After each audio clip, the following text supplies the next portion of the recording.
Ça fait un peu plus de 4 ans que je suis apiculteur à temps plein et que on a décidé de s'implanter dans les zones urbaines, tout simplement parce que aujourd'hui dans les zones urbaines, on a des conditions qui sont propices à l'élevage d'abeilles qu'on n'avait pas avant et donc voilà, donc on a décidé de s'implanter ici. En quoi est-ce que c'est important de la réintroduire dans l'espace urbain, l'abeille? Alors, aujourd'hui, c'est important de la réintroduire dans l'espace urbain parce que dans l'espace urbain, elle est protégée en fait. Il n'y a pas de pesticides. Il fait un peu plus chaud, donc elle souffre moins l'hiver. Il y a moins de mortalité de colonies l'hiver. Et l'espace urbain, malgré tout, offre une biodiversité qui est intéressante pour les abeilles, qui était jusque-là inexploitée. Et donc l'abeille aide à redévelopper aussi cette biodiversité urbaine sans avoir à avoir une activité intensive de l'homme pour réimplanter des fleurs en fait. Elles peuvent se réimplanter naturellement grâce aux abeilles qu'on amène ici. Voilà, l'abeille, c'est un insecte pollinisateur. Et aujourd'hui, elle a un rôle majeur dans le maintien, mais le développement aussi de la biodiversité, pas seulement en ville, mais en général, puisque elle permet aujourd'hui dans les cultures de fleurs en fait, ou de produits, des fruitiers ou des choses comme ça qui font des fleurs, de polliniser 80% des espèces pollinisables. C'est elle qui joue ce rôle.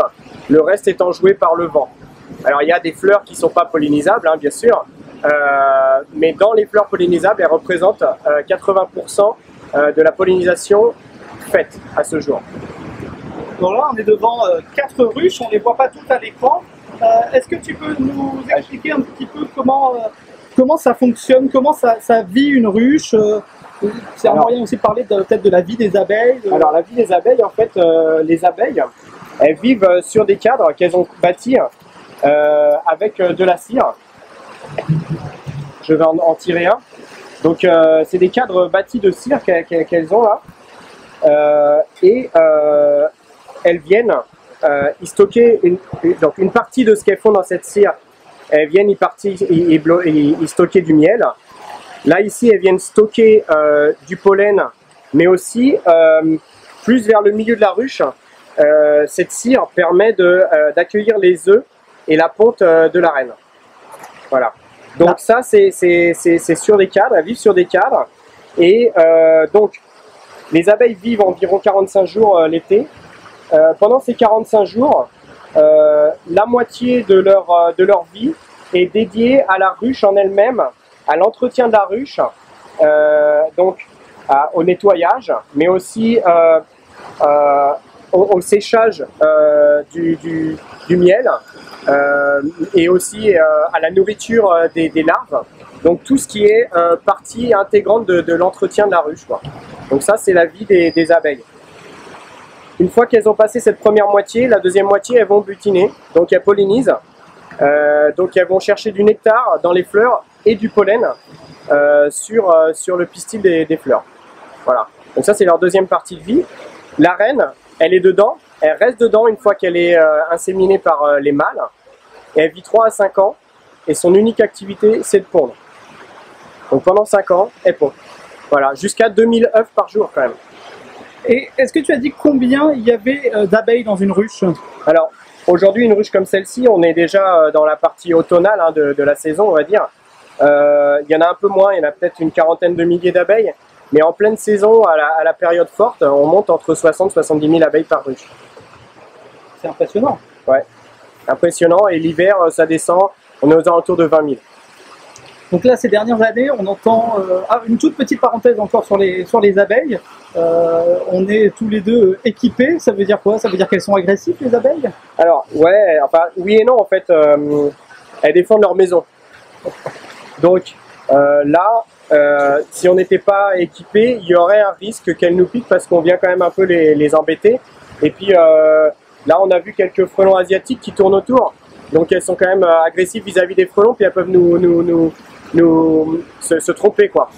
D'accord, on peut devenir une cible par défaut. Ouais, voilà, là il y en a un, tu vois, qui vient de passer. Mais sinon, il y en a, on n'est pas vraiment une cible en fait en nous-mêmes. C'est-à-dire que jusqu'à ce qu'on mette les mains dans la ruche, elle s'occupait pas de nous, tu vois.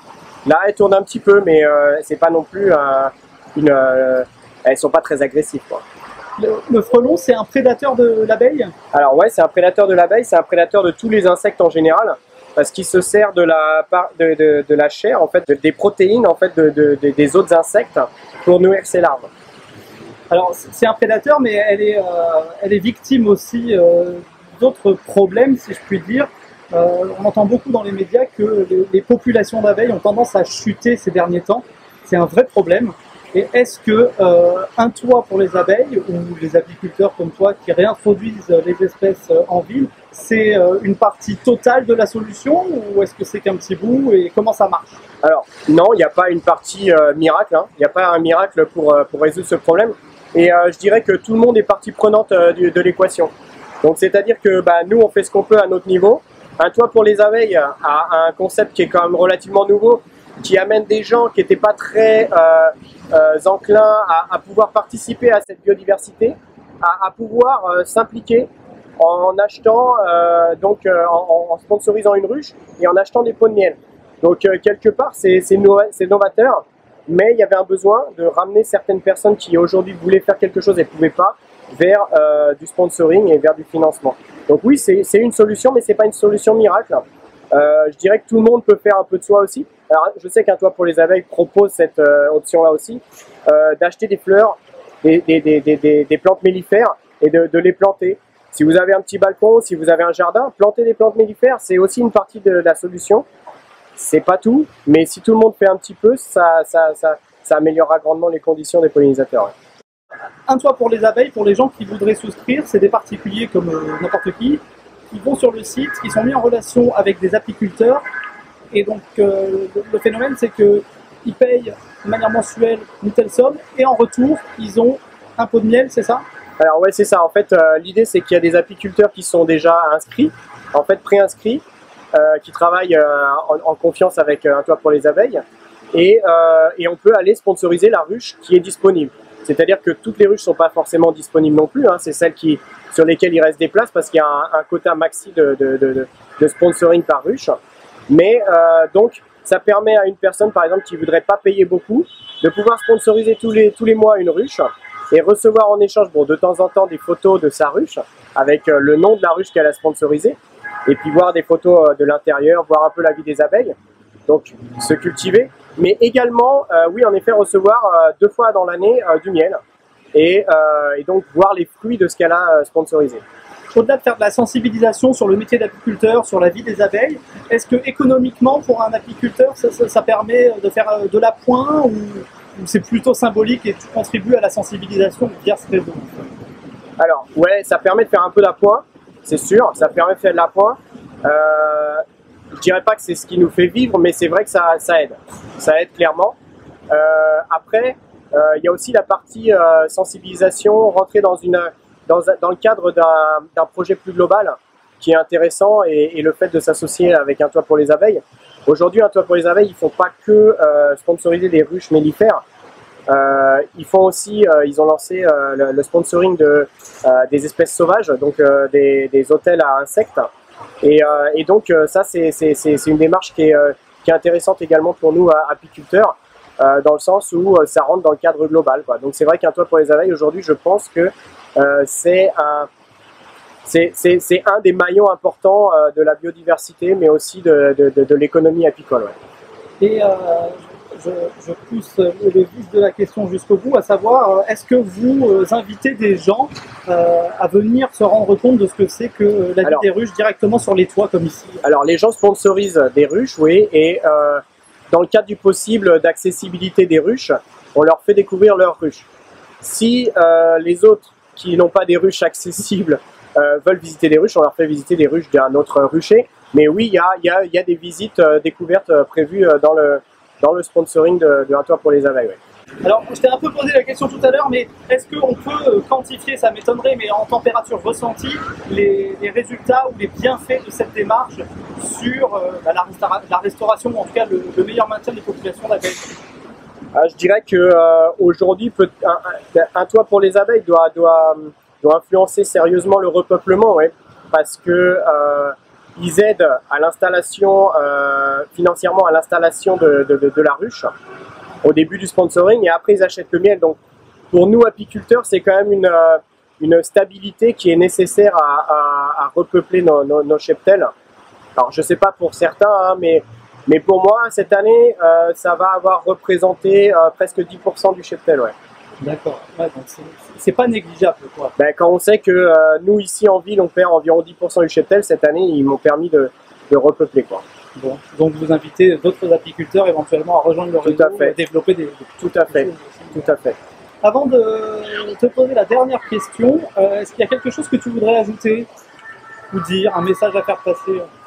Le message à faire passer, c'est vraiment à tous les gens, hein, vous êtes acteurs de votre environnement, de la biodiversité, agissez. Si vous ne pouvez pas le faire, il y a des gens pour le faire pour vous, donc un toit pour les abeilles qui collectent des fonds et indirectement le redistribue à des acteurs. Mais il y en a d'autres, hein, il y a des gens qui ne vous coûteront rien, des gens comme Lilo par exemple, c'est un moteur de recherche, donc ça ne vous coûte rien. Et une partie de leurs bénéfices est reversée à des acteurs de la sauvegarde de l'environnement, entre autres un toit pour les abeilles, mais nous aussi en direct ou des choses comme ça. Donc vous pouvez agir, c'est pas qu'une question d'argent, c'est vraiment une question de motivation. Bon, le message est passé. La toute dernière question, c'est qu'on vient voir un toit pour les abeilles et un apiculteur, toi en l'occurrence, dans le cadre d'un livre qu'on est en train d'écrire chez les Pandarous, qui va présenter 80 initiatives qui, selon nous, sont indispensables à un monde un peu plus enviable. Il va être chapitré, ce livre, ouais. Par famille de besoins, se loger, se déplacer. Le dernier chapitre, c'est s'intégrer, s'adapter. On ne sait pas encore comment on va l'appeler parce que c'est un peu pas bancal, mais c'est pas tout à fait clair. L'idée qu'il y a derrière, c'est l'humain est un maillon de la chaîne du vivant. Il n'est pas l'unique, il n'est pas le suprême, et il ne doit pas faire que de puiser dans la nature. Il doit aussi s'intégrer à cette nature, s'adapter. Ah, mais c'est tout à fait ça, oui. Alors, c'est pour ça que nous, on est assez fans de la réintroduction d'espèces, même en milieu urbain, parce que de toute façon, aujourd'hui, dans les décennies passées, on va dire, l'être humain avait plus trop d'importance, même dans les villes.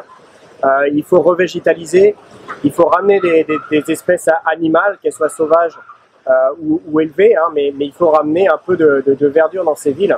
Et le thème du livre est tout à fait bien trouvé, hein, c'est exactement ça. Hein. S'intégrer ou ouais. S'adapter. Allez, c'est toi qui nous dis lequel? Alors, moi je dirais qu'aujourd'hui, il vaut mieux s'intégrer que s'adapter. On ne doit pas avoir un impact visible dans notre intégration dans l'environnement. Tout est dit. Merci pour le coup de pouce alors. Merci Thibaut, pas de souci. À bientôt. Au revoir.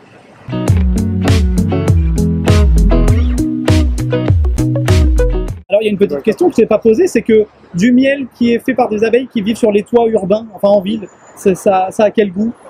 Ça a le goût de la biodiversité qui est autour. Donc, par exemple, ici à Paris, tu as 2000 espèces d'arbres et de fleurs différentes recensées. Donc, évidemment, ça a une saveur bien particulière.